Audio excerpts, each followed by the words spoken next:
जय भीम।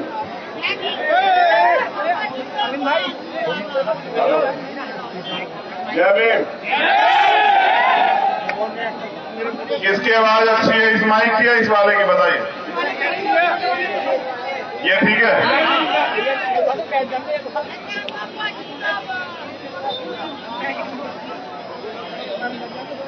मैं आपसे कुछ अनुरोध करूं अपनी बात रखने से पहले।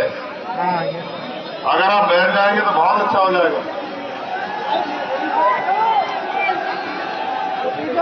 बैठ जाओ, वरना LIU और IB के लोग रिपोर्ट भेजेंगे कि भीड़ तो बहुत थी लेकिन अनुशासित नहीं थी। इसलिए मेरा आपसे अनुरोध है कि बैठ जाओ। 1 मिनट का समय आप लोगों को अगर बैठ जाओगे तो बहुत अच्छा होगा। आप लोग भी बैठ जाओ, मीडिया के साथियों खड़ा रहे तो बस।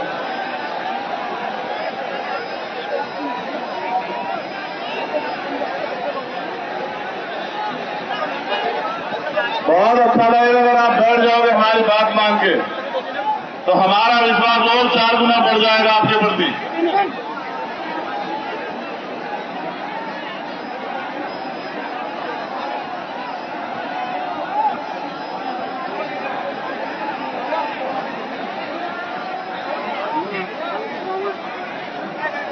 ये साथी मीडिया के साथियों को छोड़ के बाकी इधर हट जाए, तुम्हारे वजह से बहुत डिस्टर्ब हो रहा है। इधर हो जाओ, इधर वहां से हट जाओ, सब लोग बैठो नीचे। बस मीडिया के साथी रहेंगे, उनको परेशान मत करो।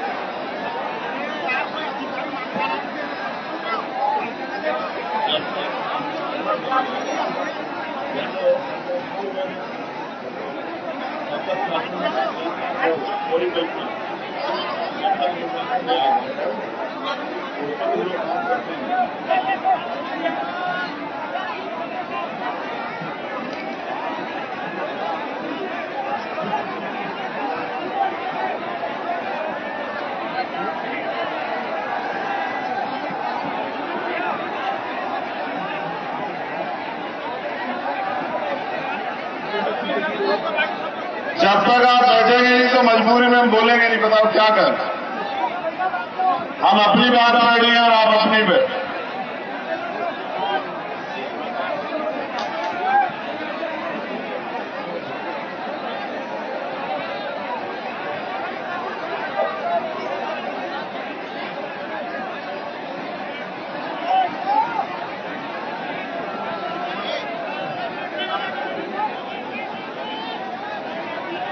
इसको ऊपर बुला लो, इसने कपड़े नहीं पहने, इसको बुलाओ।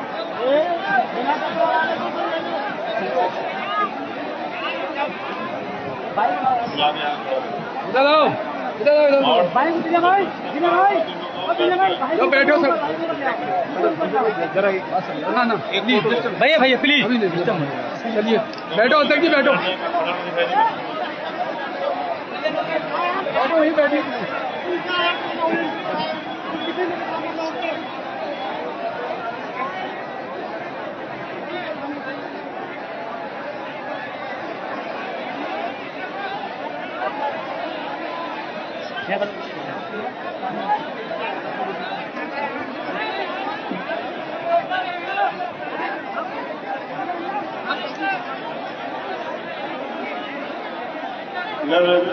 भैया भैया आ जाओ।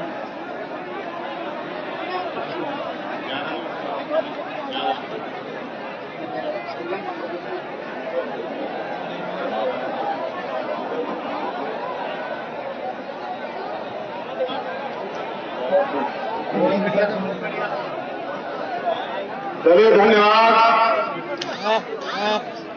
सबसे पहले तो मैं बिलारी और मुरादाबाद की जनता का धन्यवाद करता हूं। धन्यवाद करता हूं यहां पहुंचे हर एक उस शख्स का, हमारी बहनों का, माओं का, बुजुर्गों का, नौजवानों का, युवा साथियों का, जिन लोगों ने अपना तन मन धन लगा के इतना अच्छा ऐतिहासिक प्रोग्राम जो है बिलारी की धरती पे कराया। उनके साथ साथ यहां जो आयोजक कमेटी है, सिकंदर बोध जी, कपिल आजाद जी, विनीत कुमार जी, विजय कुमार पुष्कर जी, प्रभास सिंघम जी और राम निवास जी, और इनके साथ जितने भी भीम आर्मी आजाद समाज पार्टी के समर्पित कार्यकर्ता जिन्होंने मेहनत की है, मैं उनका भी धन्यवाद करता हूं।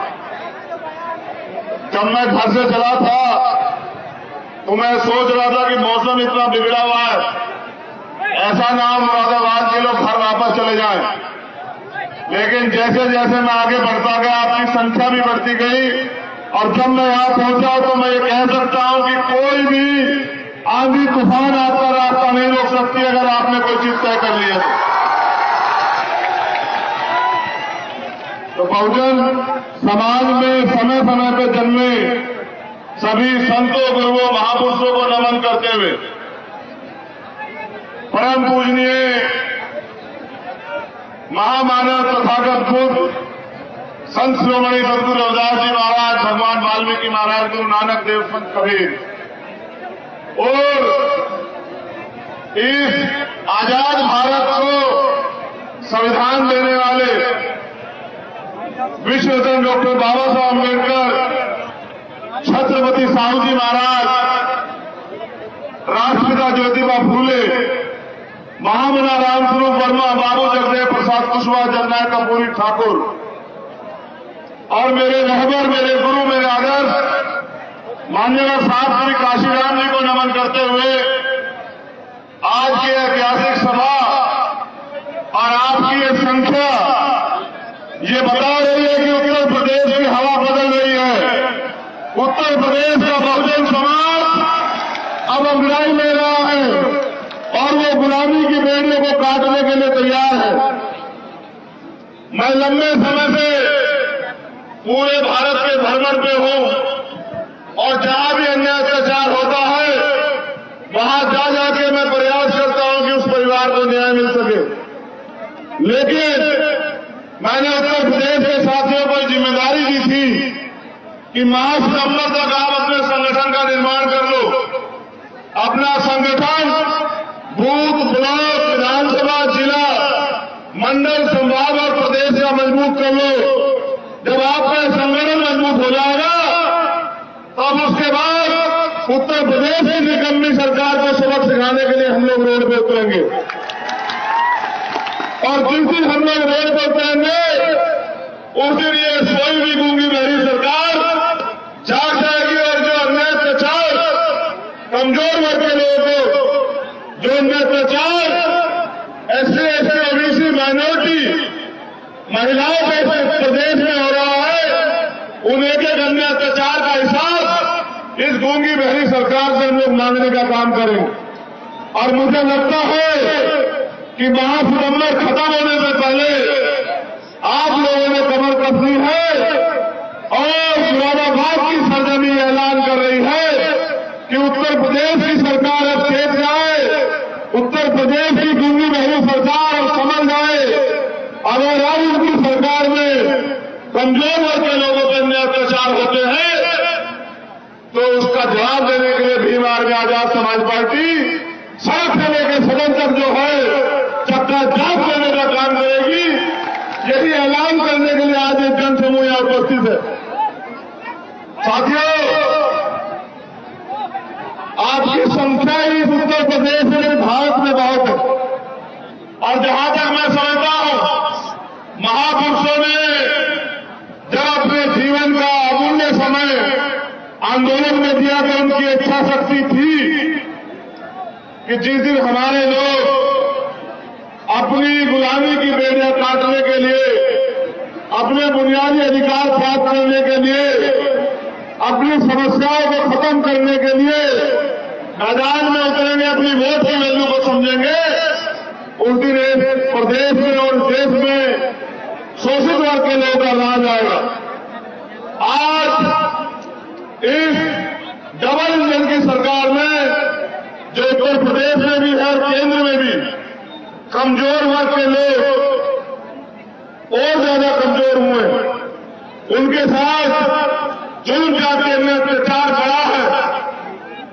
मैं बात करूं बाबा साहब अम्बेडकर की, तो बाबा साहब अम्बेडकर ने कहा शिक्षित बनो, संगठित रहो, संघर्ष करो। मैं अपने नौजवान साथियों से अपील करूंगा कि वो मेरी इस बात पे गौर करें। हम लोग शिक्षित भी हुए, संगठित भी हुए, लेकिन हमें संघर्ष इसलिए करना था। जब बाबा साहब अम्बेडकर ने कहा कि संघर्ष करो, तो उनका इशारा यह था कि सत्ता के लिए संघर्ष करो, इस देश की राज व्यवस्था पर काबिज होने के लिए संघर्ष करो।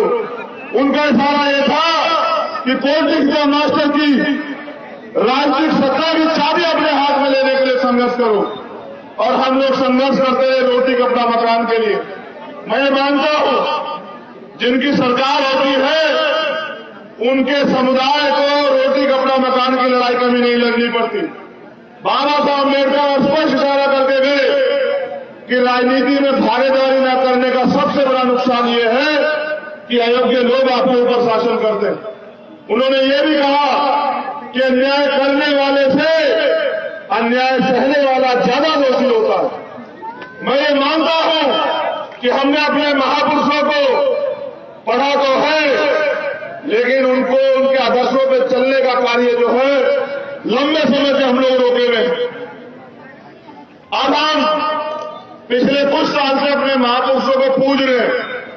हम अपने महापुरुषों की स्टैचू लगाते हैं, उनके ऊपर माल्यार्पण करते हैं, उनके पैर छूते हैं और पैर छू के उनके आगे ये बात कहते हैं कि बाबा साहब हमारी जिंदगी में बदलाव कर देना, हमारी जिंदगी में अच्छे दिन ला देना। मगर मैं समझता हूं कि बाबा साहब अम्बेडकर, बुद्ध के बाद बाबा साहब अम्बेडकर वो शख्सियत है जो कह के गए कि मुझे पूजने की नहीं पर मुझे पढ़ने की जरूरत है। उन्होंने इशारा किया कि मैं मूर्तियों में नहीं, मैं किताबों में हूं। आपको किताबों को पढ़ना चाहिए और इस देश की राज सत्ता कैसे लेना, कैसे हासिल करना है, इसको सोचना चाहिए। लेकिन पिछले कुछ समय से हम लोग कमजोर हुए, और जब हम लोग कमजोर हुए तो हमारी सबसे बड़ी जिम्मेदारी ये बैठती है कि अपनी कमजोरी को दूर करें। पिछले कुछ समय से हम लोग राजनीतिक व्यवस्था में भी कमजोर हुए, तो हमारी जिम्मेदारी सबसे पहले बैठती है कि उन कमजोरियों को ध्यान रखते हुए उन पर काम करते हम लोग ताकतवर बने। आज आप इतनी बड़ी संख्या में उपस्थित हैं, लेकिन उपस्थित होने से काम नहीं चलेगा।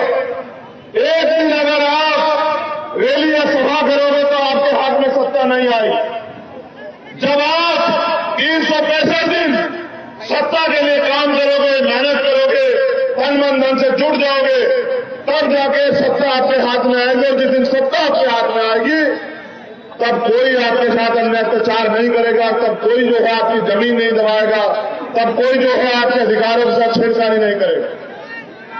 मैं कुछ घटनाओं की तरफ आपका ध्यान आकर्षित करूंगा। अब जाके आपने मुझे सुनने का मन बनाया। मैं जब देख रहा हूं तो मेरे चारों तरफ, चाहे आगे हो या पीछे, दाएं हो या बाएं, दीवार पे हो या कुर्सियों पे या मकानों पे, चारों तरफ लोग बैठे हुए हैं। जितने जिम्मेदार लोग मंच पे हैं उतने ही जिम्मेदार लोग सामने भी बैठे हैं। बैठ जाओ, चलो बैठो, सुनो तुम लोग भी, होगी नेतागिरी, चलो बंद करो। जो लोग मंच पे हैं वो बहुत जिम्मेदार है, लेकिन उनसे ज्यादा जिम्मेदार वो है जो पिछले 5-6 घंटे से अपनी कुर्सी नहीं छोड़ी, जिन्होंने अपनी कुर्सी को कब्जा के रखा। मैं इनको भी यही बता रहा हूं कि लड़ाई कुर्सी की है।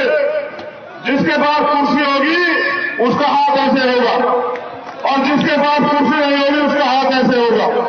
आप ये तय करें मानसिक गुलामी को छोड़ के कि आपका हाथ ऐसे होना चाहिए देश में या ऐसे होना चाहिए। अगर ऐसे होना चाहिए तो उसके लिए आपको काबिलियत पैदा करनी पड़ेगी, और जो नालायकी हमारे अंदर है उसको हमें खत्म करना पड़ेगा।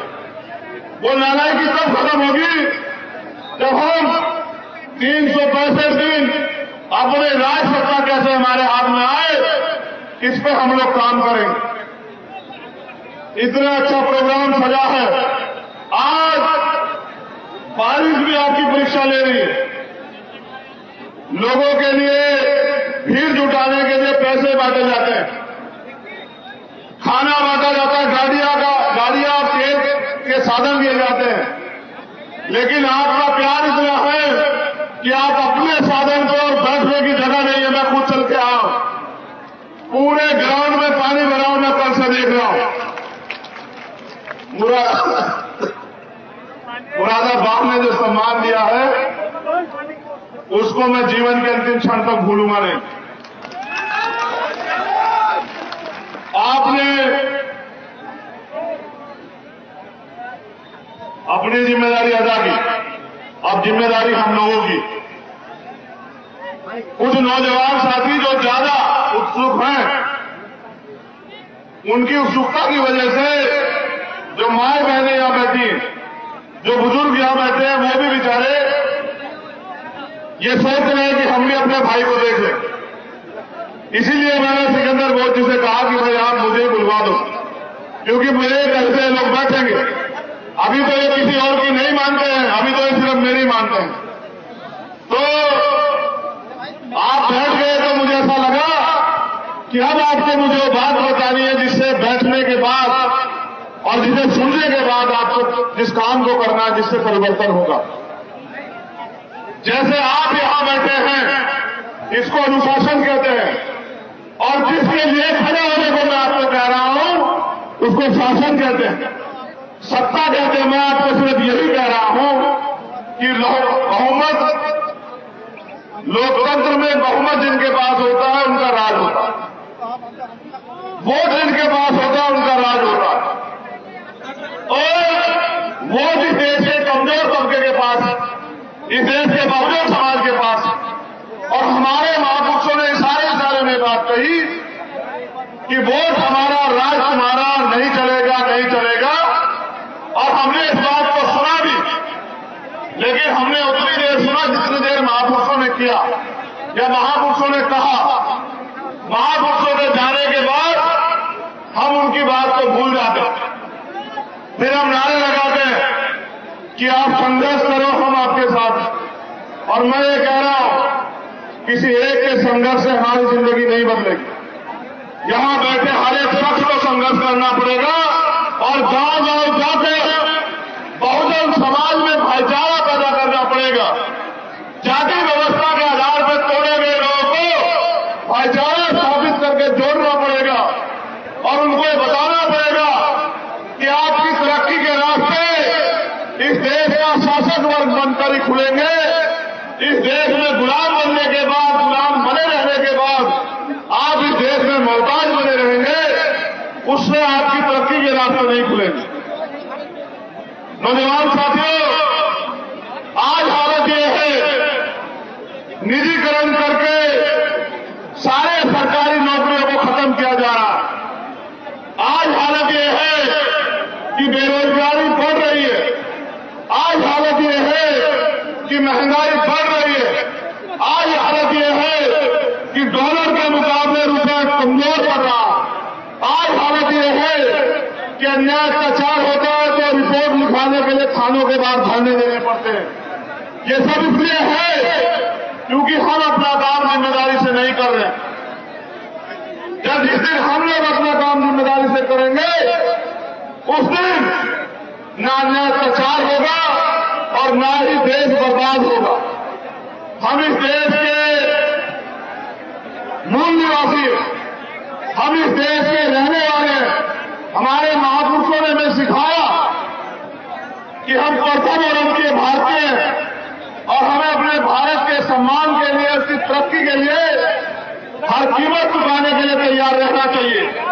लेकिन मैंने नोटिस किया कि अब हम सड़कों पे संघर्ष करने के लिए तो निकल चुके हैं, लेकिन जिस संघर्ष के बदौलत सत्ता हमारे हाथ में आएगी, यानी कि संगठन निर्माण, और निकम्मी सरकार ने जो छूटे जो है वादे और दावे किए हैं, उनको जनता के बीच में जाके बताना पड़ेगा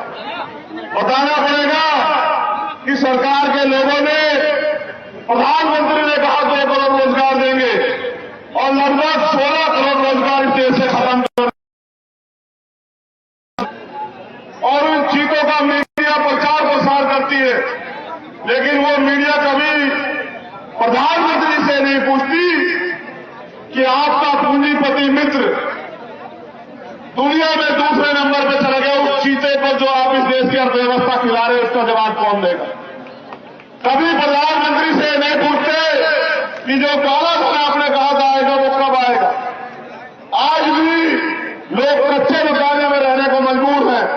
कभी प्रधानमंत्री जी से ये नहीं पूछता मीडिया कि वो आपके प्रधानमंत्री आवास कहां गए।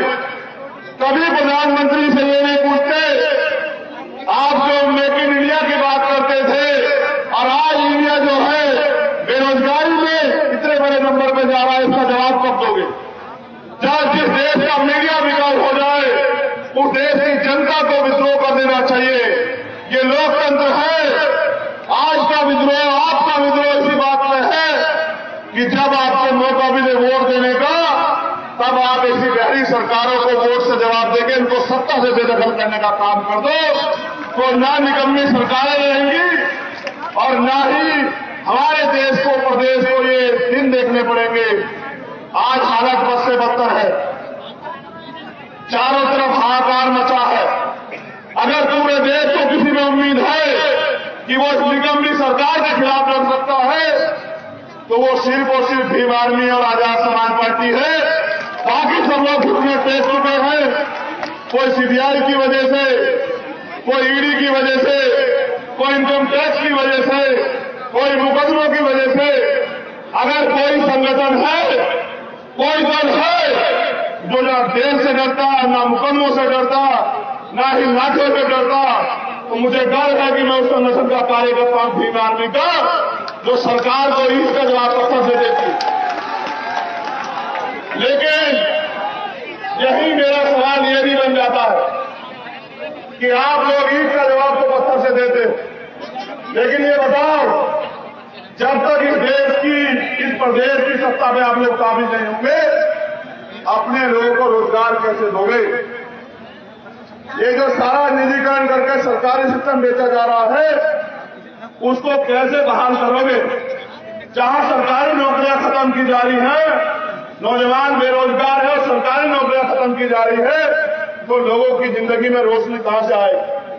जहां पूंजीपतियों को थोड़े थोड़े दामों पे जमीनें बांटी जा रही है, वहां आप पे रहने के लिए जमीन नहीं है। इसका जवाब आप कहां से दोगे। जब आने वाली पीढ़ियां जवाब मांगेंगी कि जब भारतीय संविधान को खत्म किया जा रहा था, तब आप लोग क्या करेंगे, इसका जवाब आप कहां से दोगे। ये पूछने के लिए मैं आज मुरादाबाद में आया। आखिरी उम्मीद आपको, बाबा साहब अम्बेडकर ने कहा, जिस समाज का युवा जीते जी अपने समाज की लड़ाई नहीं लड़ता, हक अधिकारों की लड़ाई नहीं लड़ता, वो जीते जी भी मरे हुए के समान होता।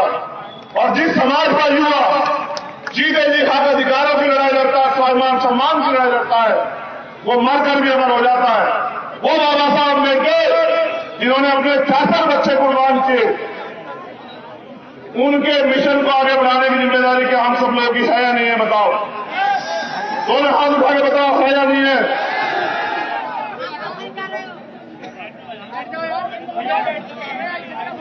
इस जोश को होश के साथ काम में लाओ। अगर जोश गलत दिशा में जाएगा तो परले आएगी, अगर सही दिशा में जाएगा तो सत्ता आएगी। और जब सत्ता आएगी, तभी आपके हाथ में वो ताकत होगी कि आप अपने लोगों के लिए कानून बना के अधिकार दिलाने का काम कर सकते हो। मैंने ये कहा अभी मध्य प्रदेश की धरती पे कि जिस समय हमें अवसर मिलेगा, जितना निजीकरण किया गया उन सारे विभागों को सबका सरकारीकरण करने का काम हम लोग करेंगे। और जितने पूंजीपति मित्रों को फ्री में जमीन अलॉट की गई है, वो सारी जमीन हम लोग गरीबों में बांटने का काम करेंगे, पट्टे बना बना के। जब मैंने घोषणा की, सरकार के लोग ये कह रहे थे मध्य प्रदेश के कि यहां तो बीजेपी की सरकार है, यहां तो चंद्रशेखर कामयाब नहीं हो पाएंगे। तो वहां की जनता ने इतनी बड़ी सभा करके जवाब दिया कि एक जिले से हम 4-5 लाख लोग इकट्ठे होकर ऐलान करते हैं कि कि मध्य प्रदेश में इस बार ना कांग्रेस ना बीजेपी आजाद समाज पार्टी ताकतवर होगी। आप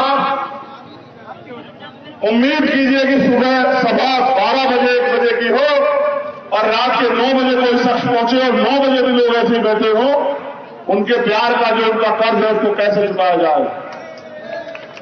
9 बजे यही हालात थे। अब आप मेरी इस बात पे गौर करें। आपको याद है जालौर में क्या हुआ, मत की छूने पे क्या हुआ, आपको पता लगा? मत की छूने पे आपके बच्चे की हत्या की गई, आपको पता लगा? लखीमपुर खीरी में क्या हुआ 2 बच्चियों के साथ, क्या आपको पता लगा? यहां उत्तर प्रदेश में हर जिले और हर कस्बे में, हर गांव में जो हो रहा है, क्या आपको पता नहीं लग रहा है? आज मैं ये महसूस करता हूं प्रशासन ने जो व्यवस्था की है वो बड़ी कम है। मुझे लगता है कि यहां के प्रशासन को उम्मीद नहीं थी कि इतने लोग आएंगे, लेकिन मुझे ऐसा लगता है कि आज की सभा के बाद प्रशासन को भी ये पता लगा रहेगा कि राजनीतिक सभा में व्यवस्था कैसे की जाती है। 10-20 लोग खड़े हैं बेचारे, बताओ, इनको नहीं पता कि रेडियो की व्यवस्था कैसे की जाती है। आपसे ज्यादा काम तो हमारे वॉलंटियर कर रहे हैं। अगर आप यहां मजबूती से काम करते तो व्यवस्था होती। क्या सुरक्षा व्यवस्था है आपकी, बताइए, कौन देगा जवाब? ये जो सरकार के इशारे पे आप लोग ये कर रहे हैं, सरकार बदल जाएगी, मेरी बात को याद रखना आप लोग। आपका लोग उसी करनी है, अपने कप्तान से भी कहना और कमिश्नर से भी कि चंद्रशेखर आजाद कह के गए हैं ये जो व्यवस्था, मेरे लोग बैठे हुए, आपके बताओ कितने लोग व्यवस्था करने में, आप बताओ। आपके पास ये भी व्यवस्था नहीं थी कि आप मुझे सब कुछ मार यहां ले आओ। ये तो इनकी बहुमत है, फिर किसी की हिम्मत नहीं मेरी तरफ आप उठा ले। ये जो काम मेरे वॉलंटियर कर रहे हैं, जिम्मेदारी आपकी है, क्योंकि तनख्वाह आप लोग लेते हो और वो तनख्वाह हमारे तरफ से होती है, ये आपकी जिम्मेदारी। मैं अपने लोगों से भी ये कहूंगा कि सीख लो, आप अपना काम किया करो, प्रशासन को, पुलिस को अपना काम करने दिया करो।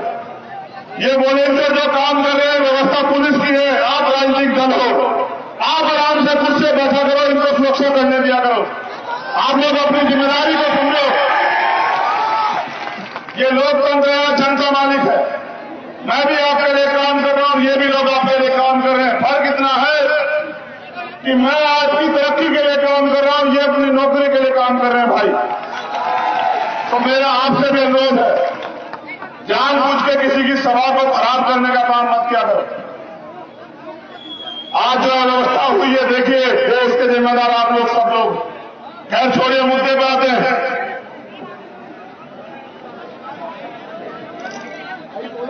यहां हमारे साथियों ने बताया कि बुनकर समाज के लोग यहां बड़े पैमाने पर रहते हैं, वो यहां रोजगार करते हैं और उनका उद्योग लगभग नष्ट हो चुका है। तो मैं उनसे कहूंगा, भाई नष्ट हो ही जाएगा। यहां जो सरकार है वो तो चाहती है कि आपसे नागरिकता भी छीन जाए, आपसे वोट का अधिकार भी छीन जाए, तो वो आपको रोजगार कहां से देगी। इसीलिए मैं आपसे भी कह रहा हूं और अपने लोगों से भी कह रहा हूं, सोचो, आपके हाथ में सत्ता की चाबी होती तो क्या आपको रोजगार के लिए किसी दरवाजे पर खड़े होना पड़ता? बताओ ईमानदारी से। सरकार दूसरे लोगों की है, वो आपको रोजगार क्यों देंगे भाई, बताओ। वो तो चाहेंगे कि रोजगार में किस तरह से भ्रष्टाचार करके जो बच्चे आपके लग रहे दलित पिछड़ों के, उनको भी रोक दिया जाए। आपने देखा नहीं 68,000 शिक्षक भर्ती में क्या हुआ? 20,000 पद जो है दलित पिछड़े वर्ग के बच्चों के खा गई है सरकार निकम्मी। और सरकार ने कहा हम नियुक्तियां देंगे, आज तक नहीं दी, क्योंकि विपक्ष की हिम्मत नहीं कि वो सरकार से आंख में जाके बात करे। मैं ये कह रहा हूं, मेरा एक विधायक भी सदन में होता तो मुख्यमंत्री को कुर्सी पर चैन से बैठने नहीं देता। अगर मेरा एक विधायक, आज जिस तरह से बहनों की किस्मतें लुट रही हैं, अभी मैंने देखा जालौन की एक घटना, कल मैंने देखी मथुरा की एक घटना। ये सरकार बात करती है बहनों की, ये सरकार बात करती है महिला पढ़ाओ बहनें बचाओ की, ये सरकार बात करती है एंटी रोम स्क्वाड की।